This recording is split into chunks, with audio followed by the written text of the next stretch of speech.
The morning sun filtered through the hospital curtains as Sergeant David Thompson opened his eyes for what felt like the 100th time in the past 2 weeks.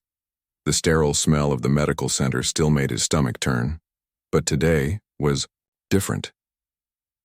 Today was the day he would finally walk out of Walter Reed Medical Center on his own 2 feet. Well, one real foot and one artificial one. David stared down at the prosthetic leg lying beside his bed. The sleek titanium and carbon fiber device looked nothing like the leg he had lost 3 months ago in Afghanistan. It was supposed to be better, stronger, more durable than the original, but all David could think about was how foreign it felt, how it would never truly be part of him the way his real leg had been for 26 years. The physical therapist knocked gently on the door before entering. Patricia had been working with David for weeks now, teaching him how to walk again, how to balance, how to trust this new piece of equipment that would carry him through the rest of his life. She was patient and kind, never pushing too hard, always encouraging when David felt like giving up. "Ready for your big day?" Patricia asked with a warm smile. She had seen hundreds of soldiers go through this same process, but each one was unique. Each one faced their own personal mountain to climb. David nodded, though uncertainty flickered in his eyes. The past few months had been the hardest of his life. Not just the physical pain, though that had been brutal. Not just learning to walk again, though every step had been a challenge. The hardest part was the fear of what came next. In the military, everything was structured, organized, predictable. You knew your mission, your role, your purpose. But what was his purpose now? As David strapped on his prosthetic and stood up, he remembered the day everything changed. His unit had been conducting a routine patrol in a small village outside Kandahar. They had done this same route dozens of times before. The locals knew them, trusted them. Children would wave from doorways, and shopkeepers would nod respectfully as they passed, but that day was different. Intelligence had warned them about increased activity in the area, but the patrol couldn't be postponed. 3 vehicles, 12 soldiers, a mission that should have taken 2 hours at most.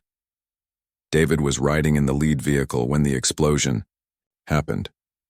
The blast was so powerful it lifted their armored truck completely off the ground.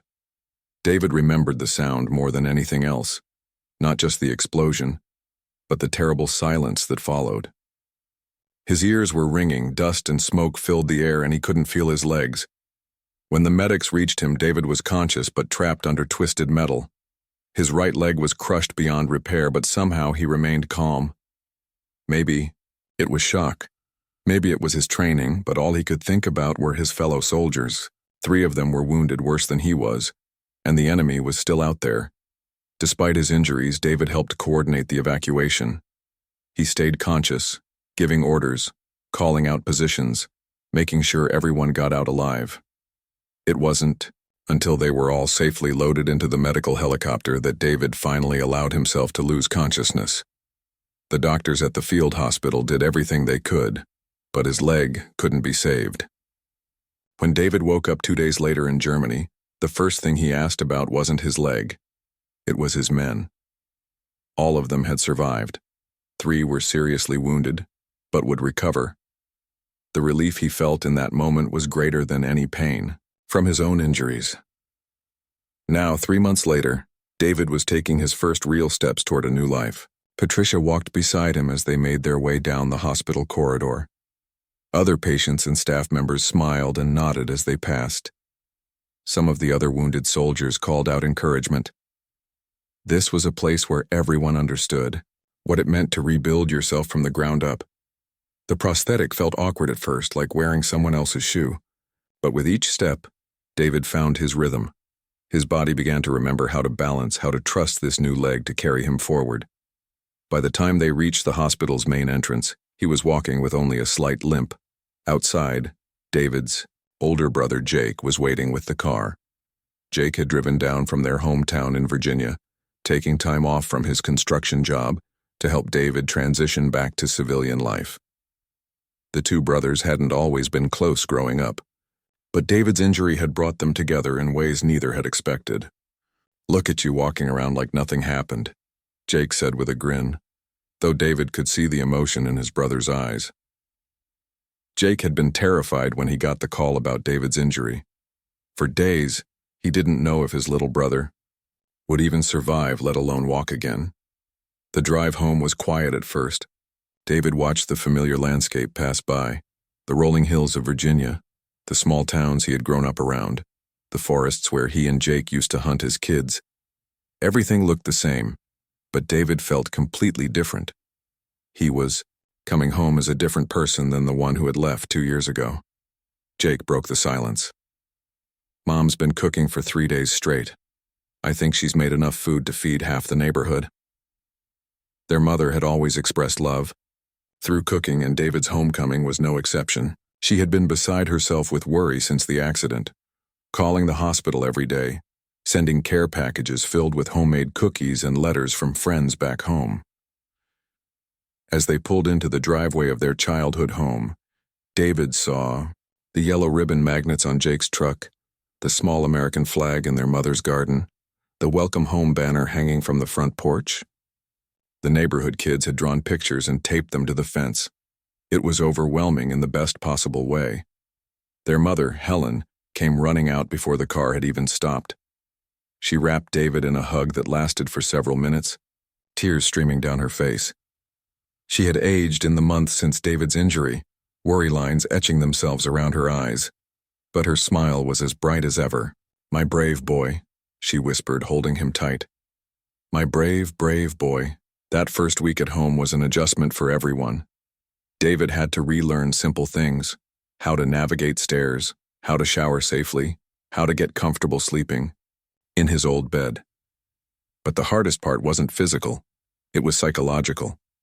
For years, David had been Sergeant Thompson, a leader of men, a soldier with a clear mission and purpose. Now he was just David, a 26-year-old man with a disability and no clear direction for his future. The nightmares came every few nights, not about his injury. Surprisingly, that part didn't haunt him. The nightmares were about his men, about whether he had done enough, whether he could have prevented what happened. In these dreams, he was always running, trying to reach someone who needed help, but his prosthetic would malfunction and he would fall, unable to save anyone. During the day, David tried to stay busy. He helped his mother with household projects, spent time with Jake learning about the construction business, and attended his physical therapy appointments religiously. But underneath it all was a growing anxiety about what came next. The military had been his whole adult life. It had given him structure, purpose, brotherhood. Now he was facing the civilian world, and he wasn't sure he knew how to navigate it. The job search was particularly frustrating. David had leadership experience, technical skills, and a strong work ethic, but many employers seemed to focus only on his disability. Some were overly sympathetic, treating him like he was fragile. Others were clearly uncomfortable, probably worried about insurance costs or accommodation requirements. Very few seemed to see him as just a qualified candidate who happened to have a prosthetic leg. It was during this difficult period that David received the traffic citation that would change everything. He had been driving to a job interview at a local logistics company, feeling optimistic about his chances. The position was perfect for someone with his military background, coordinating shipments, managing teams, solving complex problems under pressure. But that morning, everything went wrong. His prosthetic had been giving him trouble, making him walk slower than usual. He was running late and the rain wasn't helping. David had always been punctual, military training, and the thought of being late to this important interview made him anxious. As he approached the intersection near the business district, the traffic light turned yellow. David made a split-second decision to continue through rather than slam on the brakes and risk sliding on the wet pavement. He was certain he had made it through before the light turned red, but apparently the police officer waiting at the corner saw it differently. The officer approached David's car with an attitude that seemed unnecessarily aggressive from the start. When he saw David's military license plates and noticed the prosthetic leg, his demeanor somehow became even more hostile. He wrote the ticket with obvious irritation, making comments under his breath about disabled drivers and special treatment. David accepted the citation without argument, though he was confused by the officer's hostility. He had encountered some negativity since returning home, but nothing quite this direct. Still, he figured it was just one bad apple, one difficult day. He would pay the fine and move on with his life. The job interview didn't go well. David arrived flustered and late, his confidence shaken by the encounter with the police officer. 3 weeks after receiving the traffic citation, David found himself standing outside the county courthouse on a gray Wednesday morning. The building was old and imposing, with tall columns and stone steps that seemed designed to make people feel small. David had faced enemy fire without flinching, but something about walking into that courthouse made his stomach tight with anxiety. He had dressed carefully that morning, choosing his best navy blue suit, the same one he had worn to job interviews. His shoes were polished to military standards, and he had gotten a fresh haircut the day before. David believed in showing respect, especially in official settings.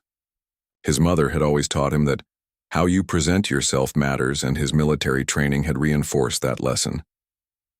The prosthetic leg felt particularly awkward as David climbed the courthouse steps.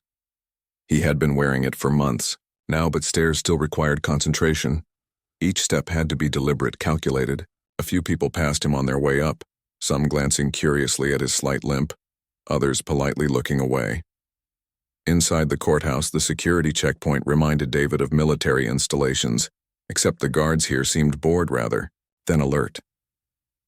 One of them, a middle-aged man with kind eyes, noticed David's military bearing and nodded respectfully as he passed through the metal detector. It was a small gesture, but it helped calm David's nerves slightly. The courtroom was already half full when David entered. He had never been in a civilian courtroom before, and it was different from what he had expected. The wooden benches reminded him of church pews, and the high ceiling made every sound echo slightly. People sat quietly, some reading paperwork, others staring at their phones, most looking like they would rather be anywhere else. David took a seat in the third row and looked around. There were people from all walks of life. A young woman in scrubs who had probably come straight from her hospital job, an elderly man in overalls who kept checking his watch, a businessman tapping impatiently on his phone. Everyone seemed to have their own story, their own reason for being there. At the front of the room, Judge Harold Pembroke sat behind an imposing wooden bench that elevated him several feet above everyone else. He was a thin man in his late 50s with graying hair and sharp features. His black robes made him look even more severe, and his expression suggested he had no patience for the proceedings about to unfold. Judge Pembroke had been on the bench for over 15 years, and his reputation was well known throughout the county. He was tough on crime, harsh in his sentences, and had little sympathy for excuses. Local lawyers often warned their clients about his courtroom: come prepared, be respectful, and don't expect any breaks. The bailiff called the court to order, and the proceedings began. David watched as case after case was called, each person stepping forward to face the judge's scrutiny. Most cases were routine: speeding tickets, parking violations, minor infractions. Judge Pembroke handled them efficiently but with obvious irritation, as if each person who appeared before him was personally wasting his time. When David's name was finally called, he stood up carefully, making sure his balance was steady before walking toward the front of the courtroom. His prosthetic made a barely audible sound with each step, but in the quiet courtroom it seemed loud to his own ears. He could feel eyes on him as he walked, people noticing his limp, trying to figure out what was different about him. As David approached the bench, Judge Pembroke looked up from his papers with the same bored expression he had worn all morning. But when his eyes fell on David's leg, something changed. The judge's gaze lingered on the prosthetic, his expression shifting from boredom to something that looked almost like disgust. "State your name for the record," the bailiff instructed. "David Thompson, Your Honor," David replied, his voice clear and respectful. He stood at attention, hands at his sides, maintaining the military posture that had become second nature to him. Judge Pembroke shuffled through the papers in front of him, taking his time before looking up again. When he did, his eyes went straight to David's leg, making no attempt to hide his stare. "So, Mr. Thompson," the judge began, his voice carrying a tone that immediately put David on edge, You're here for running a red light.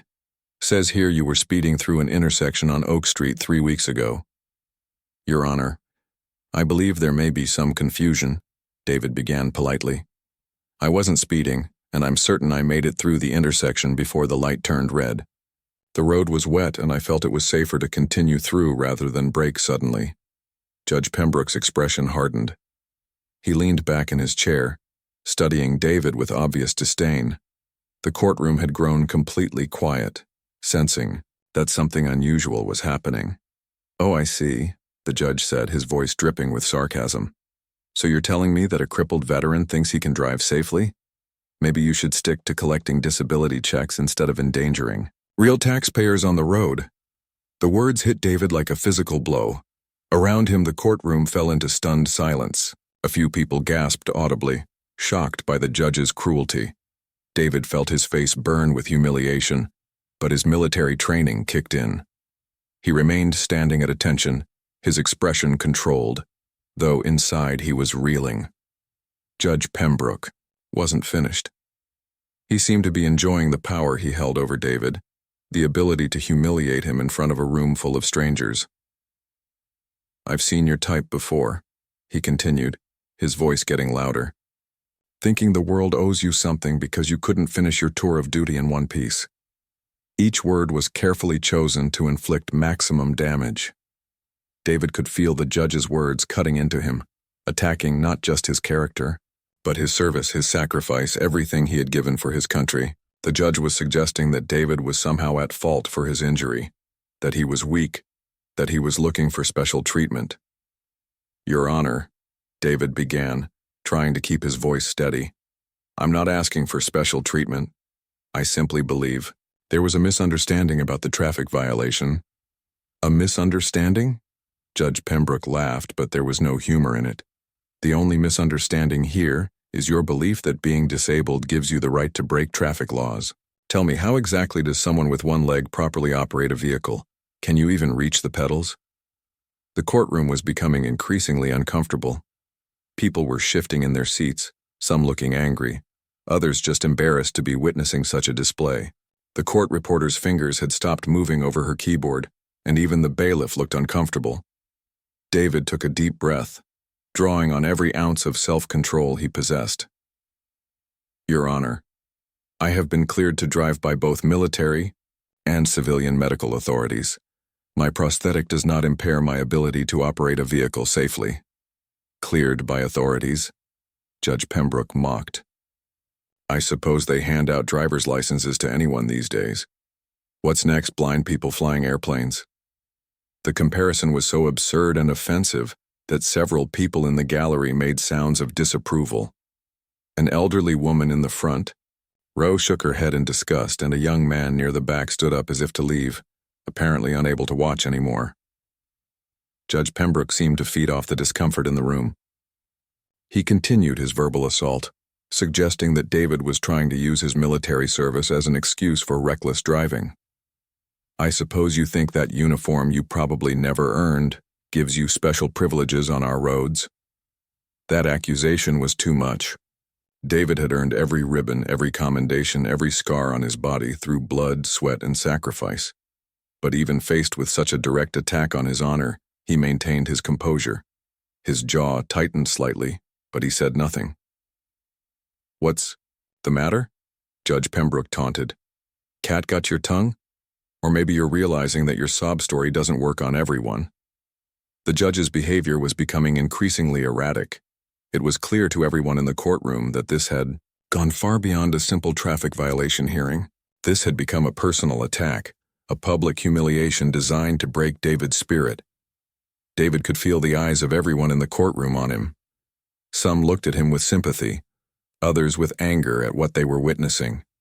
A few seemed uncomfortable, as if they wished they could disappear. But David stood his ground, refusing to be broken by this man's cruelty.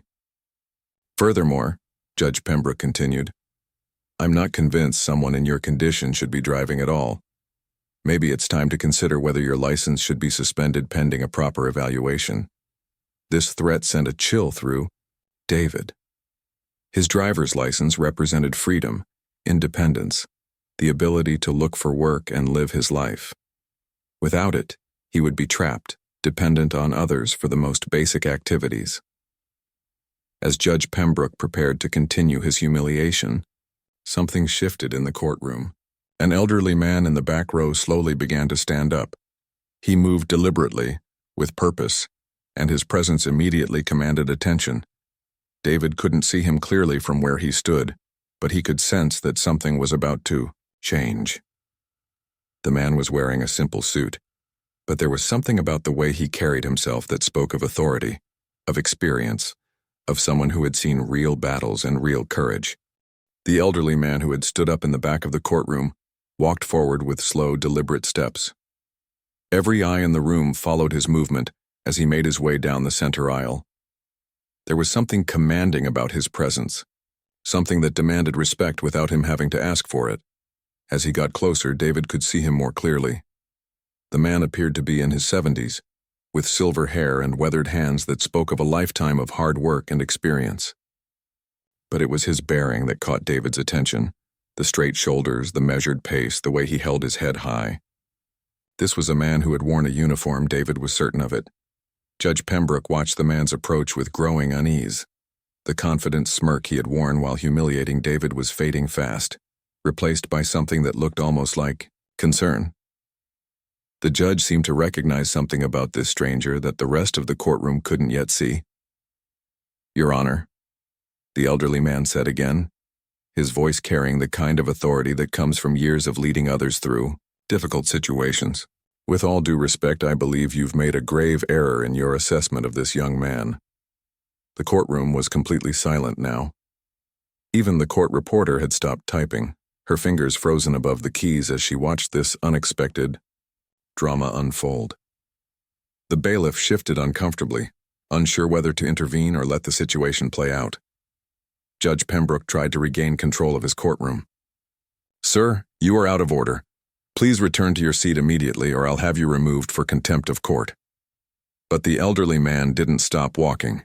He continued his steady approach toward the front of the courtroom, and when he was about 10 feet from David, he came to a halt. Then he did something that shocked everyone present. He stood at attention and gave David a sharp military salute. "Sergeant Thompson," the man said, his voice filled with respect and recognition. "It's an honor to see you again."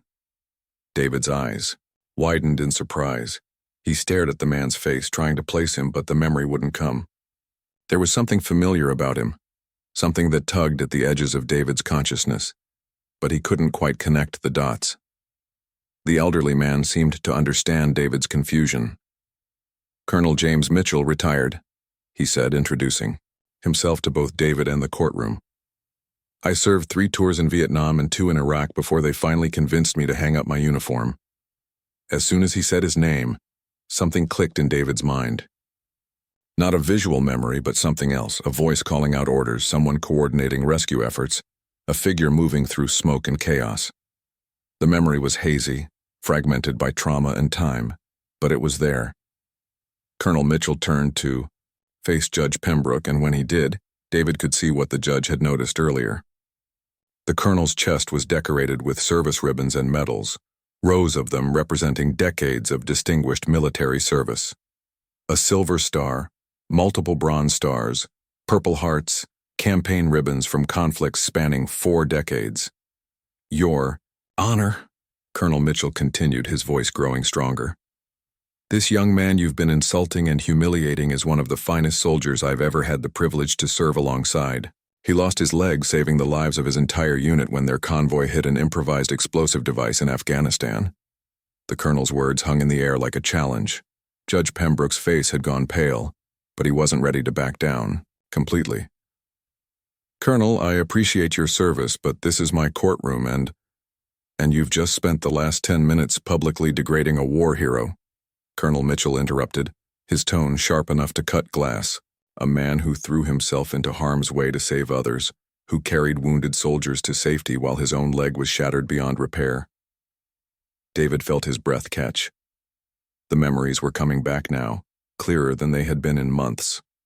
The explosion, the screaming, the smoke, the desperate scramble to get everyone to safety, and through it all, A voice on the radio, calm and authoritative, coordinating the rescue effort from somewhere nearby. Colonel Mitchell wasn't finished. He walked closer to David, studying his face with the careful attention of someone trying to confirm a half-remembered detail. "You probably don't remember me clearly, son. You were pretty badly hurt and there was a lot of chaos that day. But I was there. I was part of the rescue team that pulled you and your men out of that kill zone." The courtroom was transfixed. This wasn't just about a traffic ticket anymore. This was about honor, sacrifice, and the bonds forged in combat. People were leaning forward in their seats, hanging on every word. "I remember watching you work that day," the colonel continued, his voice softening with emotion.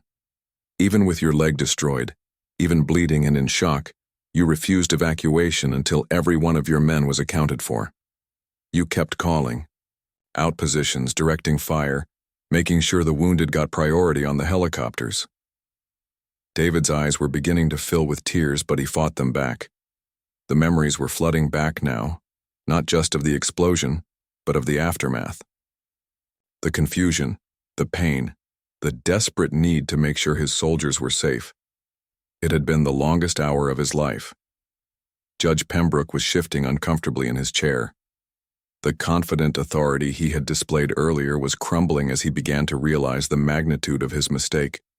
Around the courtroom, people were staring at David with new eyes, seeing not a disabled man looking for special treatment, but a hero who had paid a terrible price for his service. "3 Purple Hearts," Colonel Mitchell announced, his voice carrying to every corner of the courtroom. "Bronze Star with Valor Device, Army Commendation Medal with Combat Distinguishing Device, Combat Infantry Badge. The list goes on. This man has more decorations for bravery than most career soldiers accumulate in 20 years. The colonel paused, letting the weight of his words sink in. Then he delivered the blow that would change everything. "And Judge Pembroke," he said, turning to face the bench directly, "this young man didn't just save his unit that day, he saved my son." The revelation hit the courtroom like a thunderbolt. Judge Pembroke's mouth opened and closed wordlessly. Several people in the gallery gasped, audibly. David felt his knees go weak as another piece of the puzzle fell into place. Lieutenant Ryan Mitchell was the youngest member of Sergeant Thompson's unit. The colonel continued, his voice thick with emotion. Fresh out of West Point, full of enthusiasm and completely unprepared for what he was about to face. "When that IED went off, my boy was trapped in the overturned vehicle, unconscious and bleeding." David's memory was crystal clear now. The young lieutenant, barely 22, years old, pinned under debris in the back of the Humvee, the smell of fuel and smoke, the crackling of flames getting closer. The desperate race against time to get everyone out before the vehicle exploded.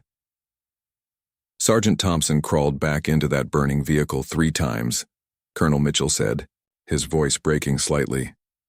"Once for Lieutenant Mitchell, once for Corporal Rodriguez, and once for Private First Class Johnson. He did it with a shattered leg, with shrapnel in his back, with blood loss that should have killed him." The colonel walked over to David and placed a hand on his shoulder. "My son is alive today because this man refused to leave anyone behind. He's married now, has 2 children, works as an engineer in Denver. He gets to live his life because Sergeant Thompson was willing to sacrifice his own." David could barely speak. The weight of the moment, the flood of memories, the realization of who Colonel Mitchell was. It was overwhelming.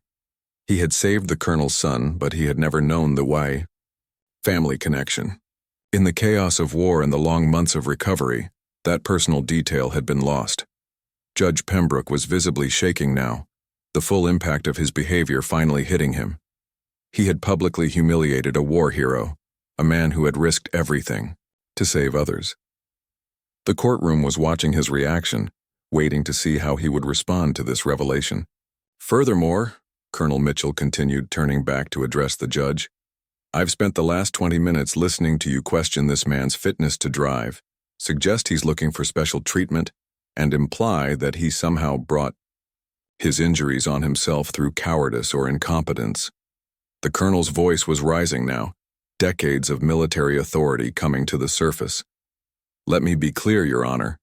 This man has more courage in his artificial leg than you've shown in your entire career on this bench. The courtroom erupted in murmurs of agreement. People were nodding, some actually applauding quietly. The tide had turned completely. Judge Pembroke was no longer the authority figure dispensing justice. He was the accused, facing judgment from a man whose moral authority far exceeded his legal position. David finally found his voice. "Colonel Mitchell," he said quietly, "how is Ryan? How is your son?" The question brought tears to the old soldier's eyes. "He's wonderful, son. Absolutely. Wonderful.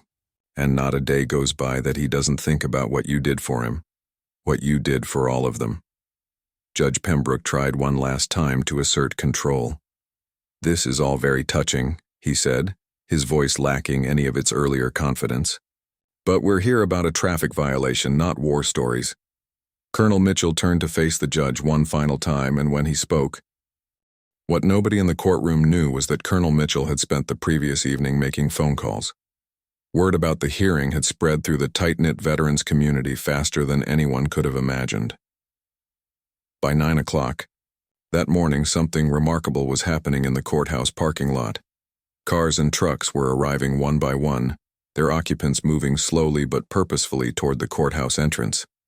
Some walked with canes, others rolled in wheelchairs. A few had guide dogs, and many bore the visible signs of their service.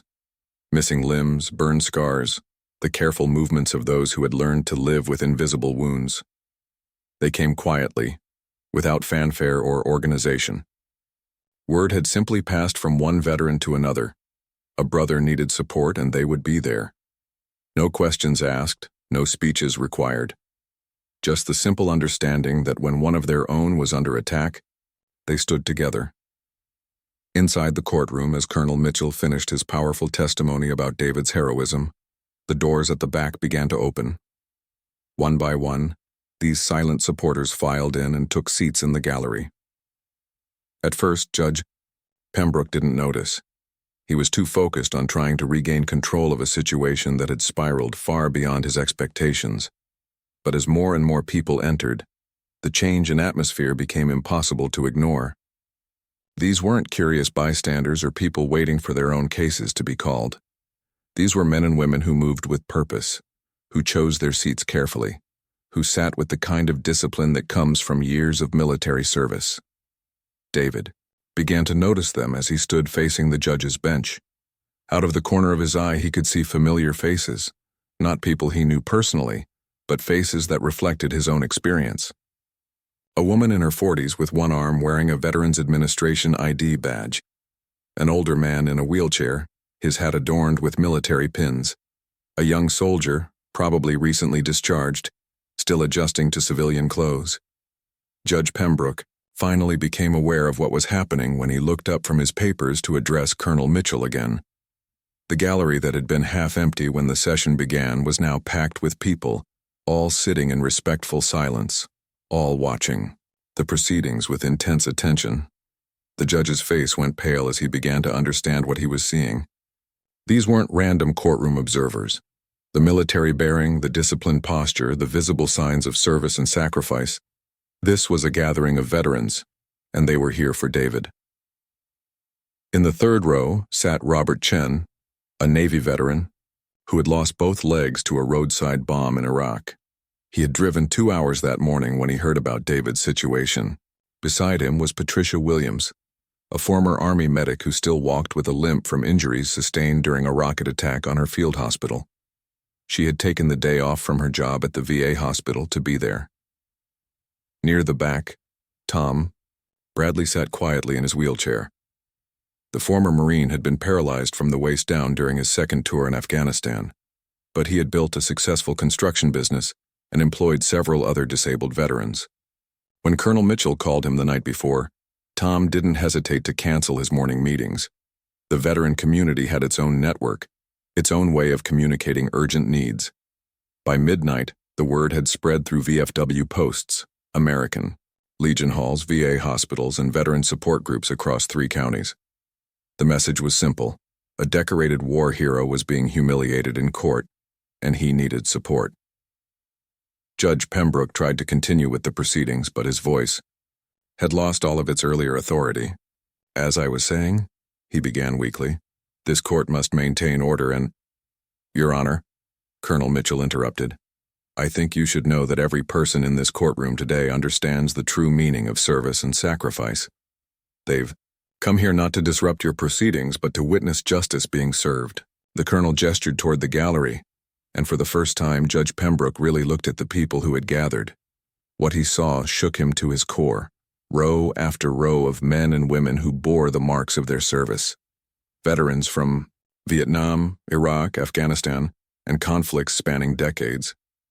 Some were young, others elderly, but all shared the common bond of having served their country. In the front row, an elderly woman sat holding a folded American flag.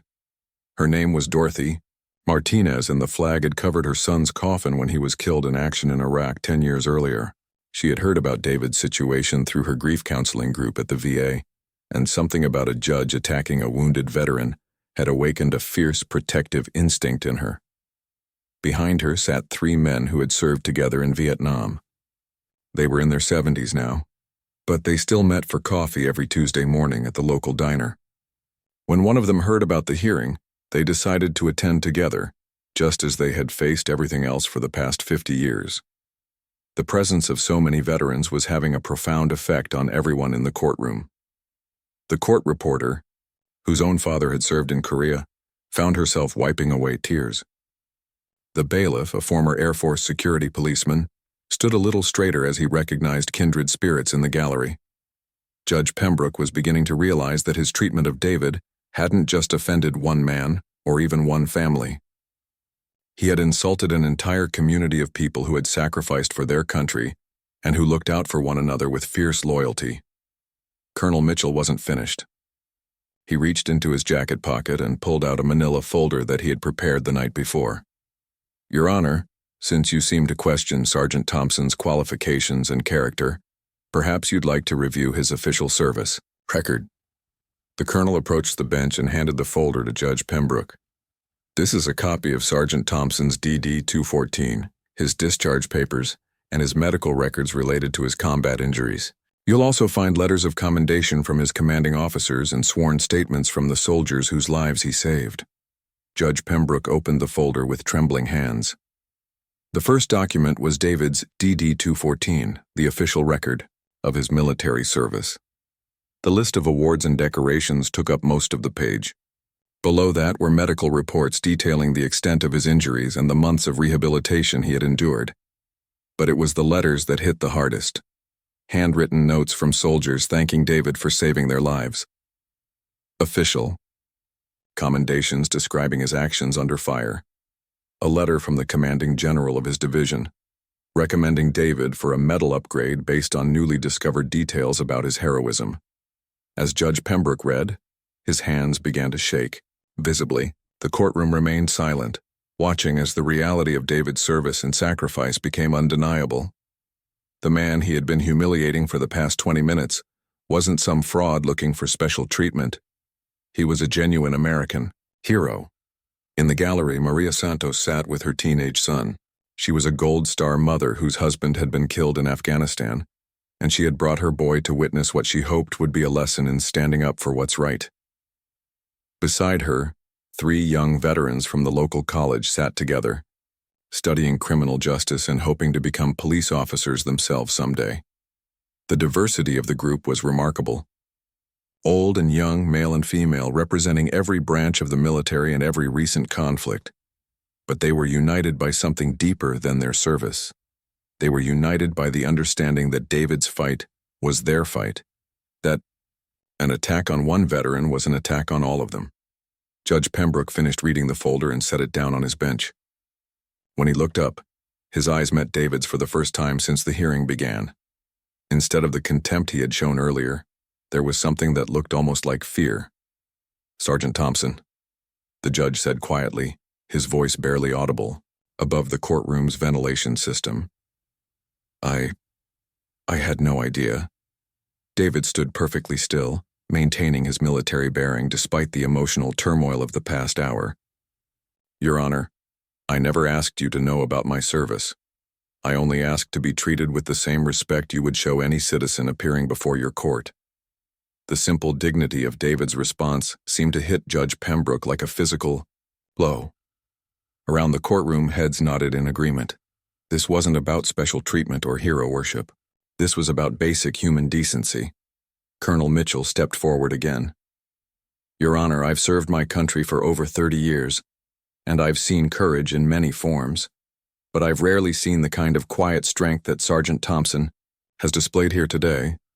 You've subjected him to public humiliation that would have broken many men, and he's responded with nothing but respect and dignity." The colonel paused, looking around the packed courtroom. "Every person in this room understands what it means to serve something bigger than yourself. We've all made sacrifices, we've all faced challenges, and we've all had to rebuild our lives, in one way or another. But most importantly, we've learned to recognize real character when we see it." Judge Pembroke was sweating now, despite the air conditioning in the courtroom. The weight of dozens of eyes upon him, the knowledge of what he had done, and the realization that word of this hearing would spread far beyond these walls was becoming overwhelming. The courtroom had never been so quiet. Judge Pembroke sat behind his imposing bench, staring down at the folder of David's military records. His hands were still shaking slightly as he turned the pages, reading detail after detail of heroism and sacrifice. The weight of his earlier words hung in the air like a heavy fog, impossible to ignore or take back. David remained standing at attention, his prosthetic leg steady beneath him, his shoulders squared despite everything he had endured. Around him, dozens of veterans sat in respectful silence, their presence a testament to the bonds forged through shared service and sacrifice. The transformation in the courtroom was complete, but the resolution was still to come. Finally, David spoke.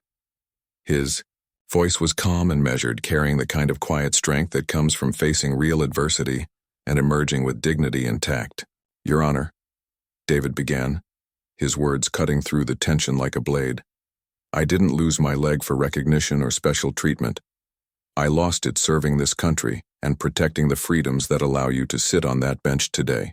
The simple truth of his statement resonated through the courtroom. Judge Pembroke looked up from the papers, meeting David's eyes for what felt like the first time during the entire proceeding. What he saw there wasn't anger or hatred, despite having every right to feel both. Instead, he saw the same steady resolve that had carried David through months of rehabilitation and the difficult transition to civilian life. "I've never asked for anything I didn't earn," David continued, his voice growing stronger with each word. "I've never expected special privileges because of my service. All I've ever wanted was the chance to rebuild my life with the same dignity and respect that every American deserves." The gallery remained silent, but the support was palpable. Every veteran in that room understood exactly what David meant. They had all faced similar challenges: the struggle to find their place in civilian society, the fight against assumptions and prejudices, the daily battle to prove their worth beyond their wounds. David took a step closer to the bench, his prosthetic making that familiar soft sound against the courtroom floor. But now, instead of seeming like a weakness, it sounded like strength. The measured pace of someone who had learned to overcome impossible obstacles. "Your Honor, you've reminded me today of something I had started to forget," David said. And, for the first time, there was a hint of emotion in his voice. "You've shown me that there are still battles worth fighting here at home. Battles for dignity, for respect, for the simple right to be judged by our character rather than our disabilities." Judge Pembroke's face had gone completely pale. The confident authority he had displayed at the beginning of the hearing had crumbled entirely, replaced by something that looked like genuine shame. Around the courtroom, people were leaning forward, hanging on David's every word. "But most importantly," David continued, "you've reminded me that I'm not fighting these battles alone. Every person in this room today has faced their own challenges, their own moments of doubt, their own struggles to find their place in a world that sometimes doesn't understand what we've given." David gestured toward the gallery, where his fellow veterans sat watching. "These men and women didn't come here today because they had to. They came because they understand something that you seem to have forgotten, that true strength isn't about having power over others. It's about lifting others up when they're facing their darkest moments." The impact of David's words was immediate and profound. Several people in the gallery were wiping away tears, moved by the grace and dignity he was showing in the face of such public humiliation. Even the court reporter had stopped typing, her own eyes glistening with emotion. Judge Pembroke tried to speak, but his voice came out as barely a whisper. "Sergeant Thompson, I don't know what to say." "You don't need to say anything, Your Honor," David replied, his tone gentle but firm. "Your actions today have spoken louder than words ever could, but I want you to know that I forgive you. Not because you deserve it, but because carrying anger and resentment would only hurt me in the end." The magnanimity of David's response stunned everyone present. Here was a man who had been publicly ridiculed and humiliated, offering forgiveness to his tormentor. It was a display of character that left many in the courtroom questioning whether they would have been capable of such grace under similar circumstances. Colonel Mitchell stood up from where he had been sitting in the front row. "Your Honor, if I may," he said, his voice carrying the authority of decades of leadership. "This young man has just demonstrated more wisdom and maturity than many people show in a lifetime. He's turned what could have been a moment of bitterness into a lesson in forgiveness and strength." Judge Pembroke was visibly shaking now, the full weight of his actions finally hitting him. He looked out at the packed gallery, seeing face after face of men and women who had sacrificed for their country, many of whom bore visible reminders of their service. The contrast between their quiet dignity and his own behavior was impossible to ignore. "Sergeant Thompson," the judge began, his voice breaking slightly, "I owe you an apology that I fear no words can adequately express. My behavior today has been inexcusable, unprofessional, and completely contrary to everything this court is supposed to represent." David nodded respectfully but remained silent, allowing the judge to continue. "I have spent years on this bench believing that I was dispensing justice, but today I realize that I have lost sight of what justice really means. It's not about exercising power over those who appear before me. It's about ensuring that every person who enters this courtroom is treated with the dignity and respect they deserve as human beings." Judge Pembroke stood up behind his bench, a gesture that in any other context might have seemed routine, but now carried the weight of formal recognition. "All charges against you are hereby dismissed with prejudice. This case will be expunged from your record, and I will personally ensure that the issuing officer receives additional training on proper conduct during traffic stops." The dismissal of charges was expected by this point, but what happened next surprised everyone. Judge Pembroke stepped down from his bench and walked toward David, removing his judicial robe as he moved. Without the black robes of office, he looked smaller, more human, more vulnerable. "Sergeant Thompson," he said, extending his hand, "I know I have no right to ask for your forgiveness, but I want you to know that your example today has taught me more about justice and character than 20 years on this bench ever did." David looked at the outstretched hand for a moment, then clasped it firmly. "We all make mistakes, Judge Pembroke. What matters is what we learn from them and how we choose to move forward."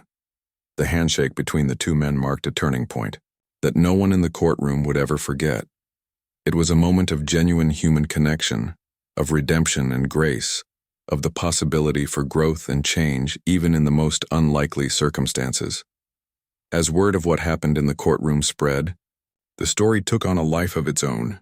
The newspaper reporter who had been present published her account the next morning, and within hours, the story had been picked up by national news outlets. The video footage she had captured spread across social media platforms, viewed by millions of people around the world.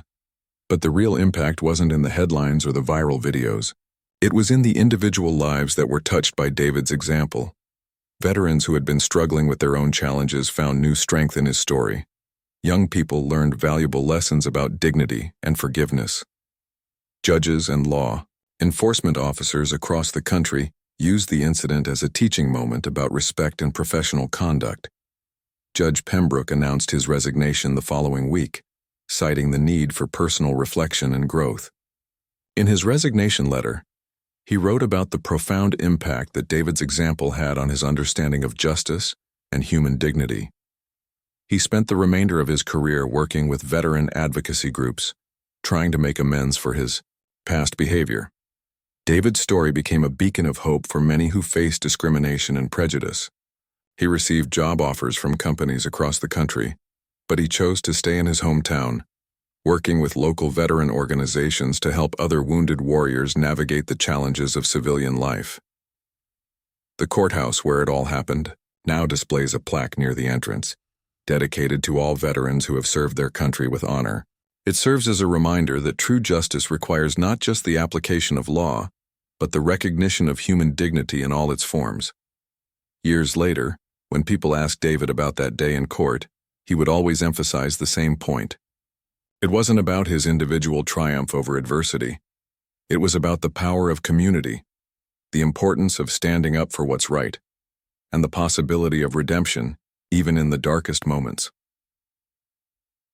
The story of Sergeant David Thompson's day in court became more than just a viral news story. It became a testament to the enduring power of grace under pressure, the strength found in forgiveness, and the unbreakable bonds that connect those who have served something greater than themselves. In the end, justice wasn't served through punishment or retribution, but through understanding, growth, and the recognition that every person, regardless of their circumstances,